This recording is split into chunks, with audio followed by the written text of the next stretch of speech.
Well, hi, and thanks for watching this video. I'm JC Potts. I'm a professional piercer. I've been piercing for over 20 years and been relatively successful. And I make YouTube videos. And generally, I do a lot of tutorials and, specifically about the mechanics of piercing. However, though, I feel like it's important to bring it around full circle and explain exactly part of why I do what I do and why I've been successful at it, and a bunch of other things about the mindset that might help young folks or people coming up into the industry, or even folks that are just interested in the wacky goings on up here in the noggin. Give them some insight into how everything meshes together, how all the cogs fit in place. So the number one reason why I'm successful in piercing is, it's pretty deceptively simple. I obey the laws. And when I say the laws, I don't necessarily mean the statute, acts, and codes that are administered by a political authority that has dominion over the scrap of dirt that I occupy. No, I'm talking about the laws, like gravity and physics and nature. And the laws of nature, well, basically everything that has DNA, and this does not matter. You could be talking about geckos or lichens or fungus or, trees or indeed people. Well, they all have the same basic program running: survive and reproduce.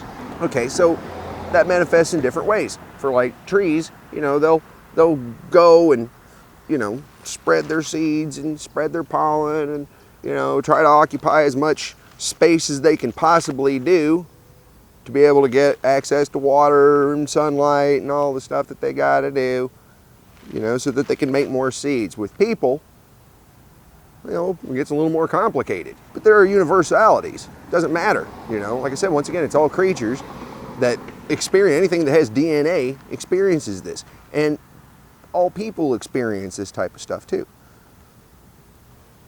Everybody wants to survive.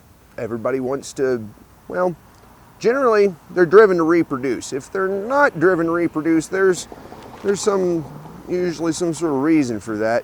A lot of times those folks will try to make their lives have meaning by doing great works. Bottom line is the survive and reproduce program that runs manifests itself in a lot of ways.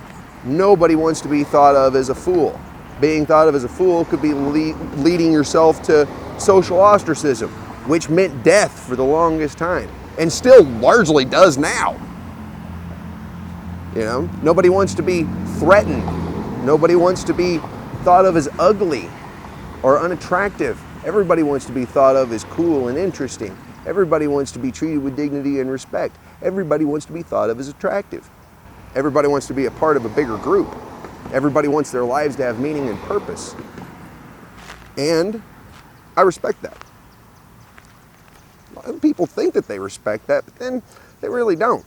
Like, for instance, some piercers, if a girl came to them and said, "Oh, I'm getting my navel pierced because all my friends did it," they'd be like, "Oh, whatever, you f***ing poser. Oh my God, it's that bad. That's the wrong motivation."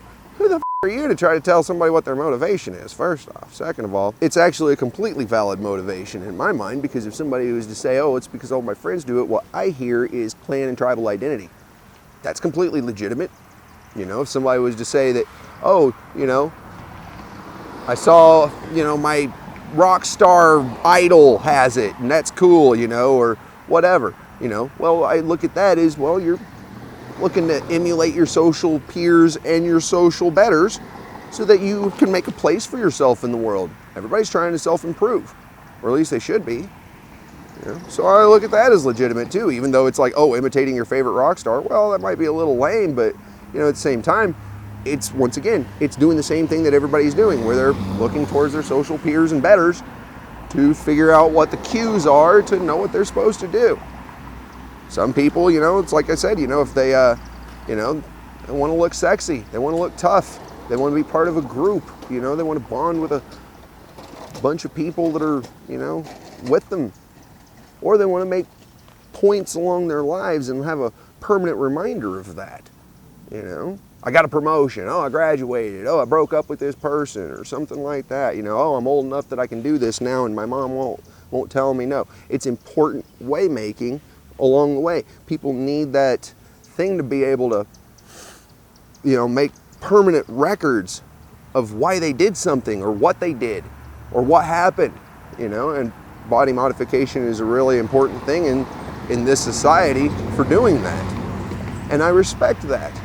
And if you approach life, no matter what it is that you do, with giving those people the respect that you feel that they deserve, probably because you expect it too, well, you'll find that life is a lot easier.